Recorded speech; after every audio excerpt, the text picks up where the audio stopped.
The Happy Prince and Other Stories. Chapter 2. The Nightingale and the Rose, by Oscar Wilde. "No red rose in all my garden," he cried, and his beautiful eyes filled with tears. Ah, on what little things does happiness depend! I have read all that the wise men have written, and all the secrets of philosophy are mine, yet, for want of a red rose, is my life made wretched. "Here at last is a true lover," said the nightingale. "Night after night have I sung of him, though I knew him not. Night after night have I told his story to the stars. And now I see him. His hair is dark as the hyacinth blossom, and his lips are red as the rose of his desire. But passion has made his face like pale ivory, and sorrow has set her seal upon his brow." "The prince gives a ball tomorrow night," murmured the young student, "and my love will be of the company. If I bring her a red rose, she will dance with me till dawn. If I bring her a red rose, I shall hold her in my arms, and she will lean her head upon my shoulder, and her hand will be clasped in mine. But there is no red rose in my garden, so I shall sit lonely, and she will pass me by. She will have no heed of me, and my heart will break." "Here indeed is the true lover," said the nightingale. "What I sing of, he suffers. What is joy to me, to him is pain. Surely love is a wonderful thing. It is more precious than emeralds, and dearer than fine opals. Pearls and pomegranates cannot buy it, nor is it set forth in the marketplace. It may not be purchased of the merchants, nor can it be weighed out in the balance for gold." "The musicians will sit in their gallery," said the young student, "and play upon their stringed instruments, and my love will dance to the sound of the harp and the violin.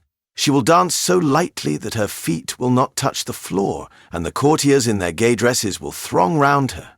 But with me she will not dance, for I have no red rose to give her." And he flung himself down on the grass, and buried his face in his hands, and wept. "Why is he weeping?" asked a little green lizard as he ran past him with his tail in the air. "Why, indeed?" said a butterfly who was fluttering about after a sunbeam. "Why, indeed?" whispered a daisy to his neighbour in a soft, low voice. "He is weeping for a red rose," said the nightingale. "For a red rose?" they cried. "How very ridiculous!" And the little lizard, who was something of a cynic, laughed outright. But the nightingale understood the secret of the student's sorrow, and she sat silent in the oak tree and thought about the mystery of love. Suddenly she spread her brown wings for flight and soared into the air. She passed through the grove like a shadow, and like a shadow she sailed across the garden. In the centre of the grass plot was standing a beautiful rose tree, and when she saw it she flew over to it and lit upon a spray. "Give me a red rose," she cried, "and I will sing you my sweetest song." But the tree shook its head. "My roses are white," it answered, "as white as the foam of the sea, and whiter than the snow upon the mountain. But go to my brother who grows round the old sundial, and perhaps he will give you what you want." So the nightingale flew over to the rose tree that was growing round the old sundial. "Give me a red rose," she cried, "and I will sing you my sweetest song." But the tree shook its head. "My roses are yellow," it answered, "as yellow as the hair of the mermaiden who sits upon an amber throne, and yellower than the daffodil that blooms in the meadow before the mower comes with his scythe. But go to my brother who grows beneath the student's window, and perhaps he will give you what you want." So the nightingale flew over to the rose tree that was growing beneath the student's window. "Give me a red rose," she cried, "and I will sing you my sweetest song." But the tree shook its head. "My roses are red," it answered, "as red as the feet of the dove, and redder than the great fans of coral that wave and wave in the ocean cavern. But the winter has chilled my veins, and the frost has nipped my buds, and the storm has broken my branches, and I shall have no roses at all this year." "A red rose is all I want," cried the nightingale. "Only one red rose. Is there no way by which I can get it?" "There is a way," answered the tree, "but it is so terrible that I dare not tell it to you." "Tell it to me," said the nightingale. "I am not afraid."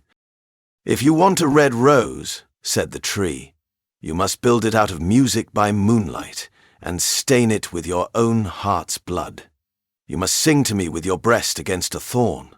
All night long you must sing to me, and the thorn must pierce your heart, and your lifeblood must flow into my veins, and become mine." "Death is a great price to pay for a red rose," cried the nightingale, "and life is very dear to all. It is pleasant to sit in the green wood, and to watch the sun in his chariot of gold, and the moon in her chariot of pearl. Sweet is the scent of the hawthorn, and sweet are the bluebells that hide in the valley, and the heather that blows on the hill. Yet love is better than life, and what is the heart of a bird compared to the heart of a man?" So she spread her brown wings for flight, and soared into the air.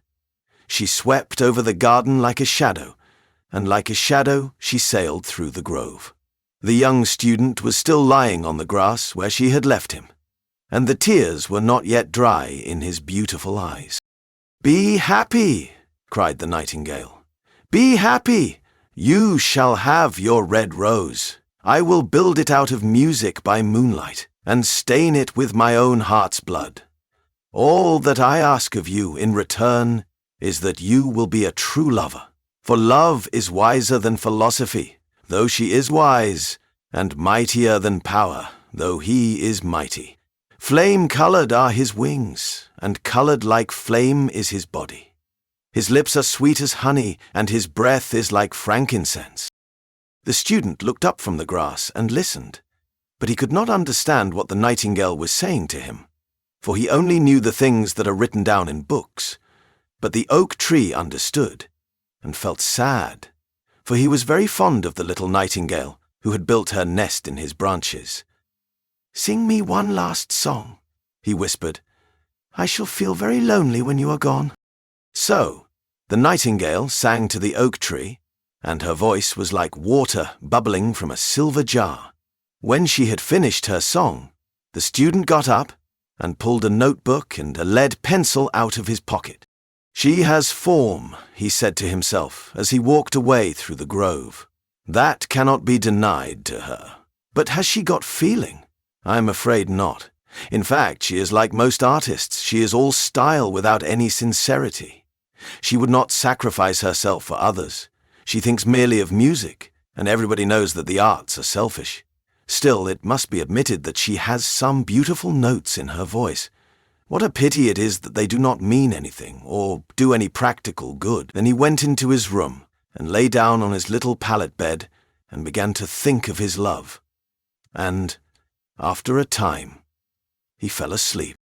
And when the moon shone in the heavens, the nightingale flew to the rose tree, and set her breast against the thorn. All night long she sang, with her breast against the thorn, and the cold crystal moon leaned down and listened. All night long she sang, and the thorn went deeper and deeper into her breast, and her life-blood ebbed away from her.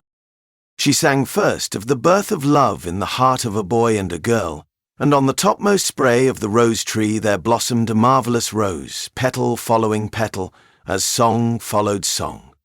Pale was it at first, as the mist that hangs over the river, pale as the feet of the morning, and silver as the wings of the dawn. As the shadow of a rose in a mirror of silver, as the shadow of a rose in a water pool, so was the rose that blossomed on the topmost spray of the tree. But the tree cried to the nightingale to press closer against the thorn. "Press closer, little nightingale," cried the tree, "or the day will come before the rose is finished." So the nightingale pressed closer against the thorn, and louder grew her song, for she sang of the birth of passion in the soul of a man and a maid. And a delicate flush of pink came into the leaves of the rose, like the flush in the face of the bridegroom when he kisses the lips of the bride.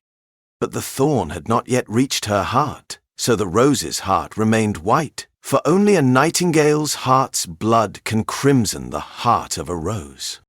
and the tree cried to the nightingale to press closer against the thorn. "Press closer, little nightingale," cried the tree, "or the day will come before the rose is finished." So the nightingale pressed closer against the thorn, and the thorn touched her heart, and a fierce pang of pain shot through her.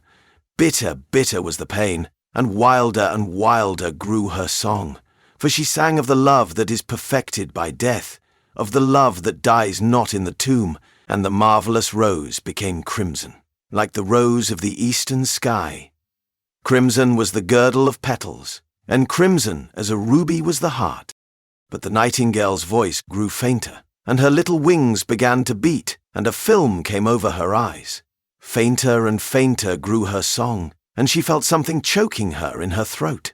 Then she gave one last burst of music. The white moon heard it, and she forgot the dawn, and lingered on in the sky.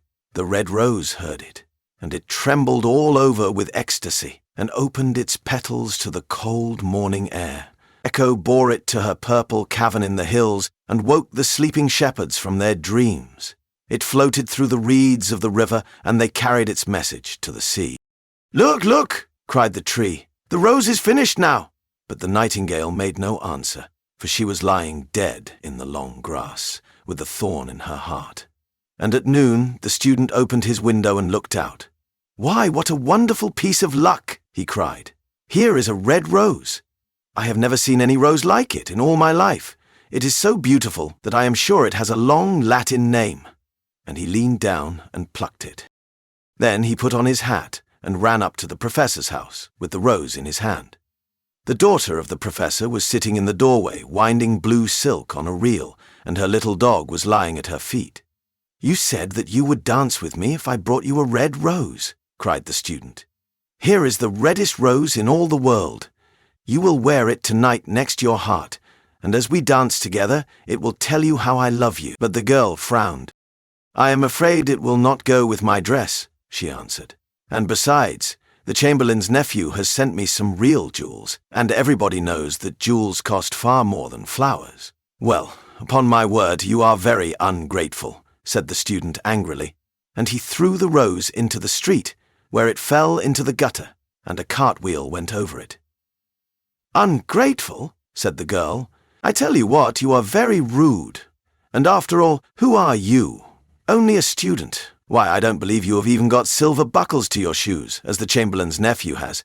And she got up from her chair and went into the house. "What a silly thing love is," said the student as he walked away. "It is not half as useful as logic, for it does not prove anything, and it is always telling one of things that are not going to happen, and making one believe things that are not true. In fact, it is quite unpractical, and, as in this age to be practical is everything, I shall go back to philosophy and study metaphysics." So he returned to his room and pulled out a great dusty book and began to read. The end. Don't forget to like, subscribe, and share your thoughts below.